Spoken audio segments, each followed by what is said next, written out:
KGF chapter 1 సినిమాతో director Prashanth Neel career మారిపోయింది. అప్పటిదాకా కన్నడ ఇండస్ట్రీకి మాత్రమే పరిచయం ఉన్న ప్రశాంత్ ఇప్పుడు పాన్ ఇండియన్ డైరెక్టర్ గా మారిపోయారు. కేవలం కన్నడలో మాత్రమే కాక కేజీఎఫ్ చాప్టర్ 1 సినిమా ప్రపంచవ్యాప్తంగా బ్లాక్ బస్టర్ గా నిలిచింది. ఆ సినిమాకి సీక్వెల్ అయిన కేజీఎఫ్ చాప్టర్ 2 గురించి ప్రేక్షకులు ఆసక్తిగా ఎదురుచూస్తున్నారు. కన్నడ స్టార్ యష్ హీరోగా నటిస్తున్న ఈ సినిమాలో శ్రీనిధి శెట్టి హీరోయిన్ గా నటిస్తుంది. ఇక ఈ సినిమా తర్వాత ప్రభాస్ హీరోగా సలార్ అనే సినిమాతో ప్రేక్షకుల ముందుకు రాబోతున్న సంగతి తెలిసిందే.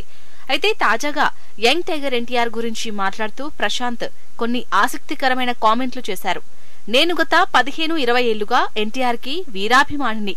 ఇప్పటికీ స్క్రిప్ట్ మొదలవ్వక ముందే సరదాగా మేము 10-15 సార్లు కలిశామని అన్నారు ప్రశాంత్ నీల్. ఇక గత కొంతకాలంగా ప్రశాంత్ తన తదుపరి సినిమా కోసం ఎన్టీఆర్ ను రంగంలోకి దింపినట్లు వార్తలు వినిపిస్తున్నాయి. ఇక ఈ సినిమాకు సంబంధించిన స్క్రిప్ట్ వర్క్ మొదలు పెట్టే ముందే ప్రశాంత్ ఎన్టీఆర్ ను 10-15 సార్లు కలిసి వచ్చారని చెప్పుకొచ్చారు.